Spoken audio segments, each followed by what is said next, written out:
But Jonathan, how do these two look on paper? Craig, let's look at strengths and weaknesses. Spirit of Knightmare is invertible. It has the pneumatic lifter, but it is a little bit slow. Disc-O-Inferno has that rotating disc, also can run both ways up, but it is a high ground clearance. Thanks, John Boy. But now, we always knew there can only be one winner. On Robot Wars, second place is nowhere. So let's settle this thing right here, right now. First up, put them together, take them apart, put them back together again. Spirit of Knightmare!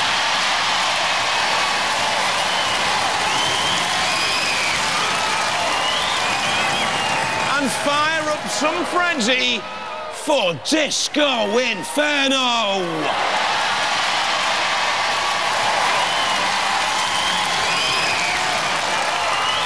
Roboteers, stand by.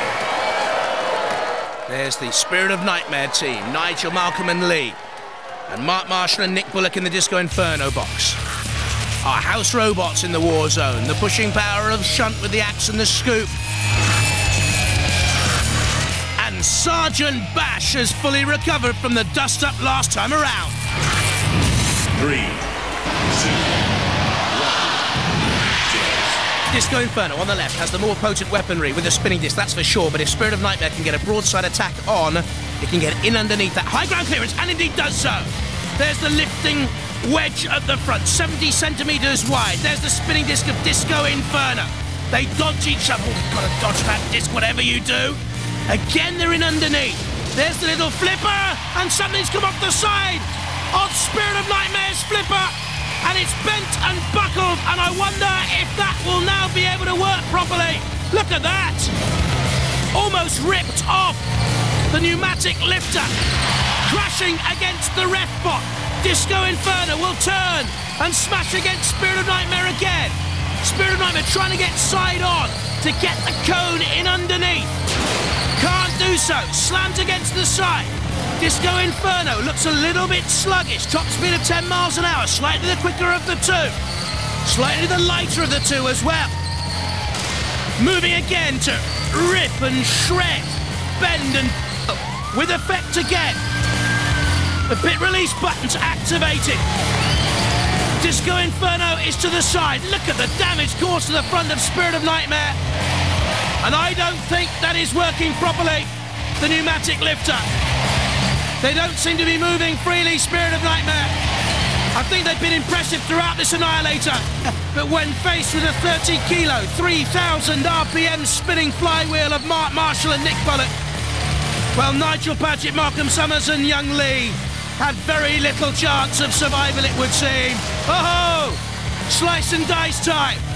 Backing away to come crunching forward on another assault. Look at that. It really is dishevelled and bent and buckled and almost ripped clean off there. On one side, it's actually buckled back onto itself. Described as a refined wedge, Spirit of Knightmare. There is no refinement in Disc-O-Inferno's attacks. And from now on in, Spirit of Knightmare, it's damage limitation for you. And they know it there, don't they? Lee Summers at the controls of Spirit of Knightmare, 15 years of age at King Edward VII College.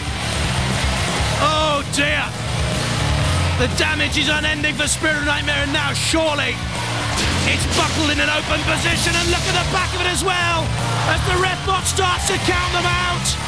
It's almost crumpled. It's almost split apart. And they're out of the competition, Spirit of Knightmare. The Annihilator winner, Disc-O-Inferno. And now the house robots, Bash and Shunt, can come in and finish the Knightmare boys off. A nod from Lee Summers. Cool in defeat. He knows now the house robots can drag Spirit of Knightmare off to their lair. Up they go, dropped by Shunt, shoveled onto the floor flipper, and away they go. 100 kilos crashing to the deck. The Knightmare flies on and on and on. but the nightmarish result of the Annihilator final for the Summers boys and Nigel Paget is defeat. And ultimately, the pit of oblivion. Disc-O-Inferno, the last to survive the Annihilator winners.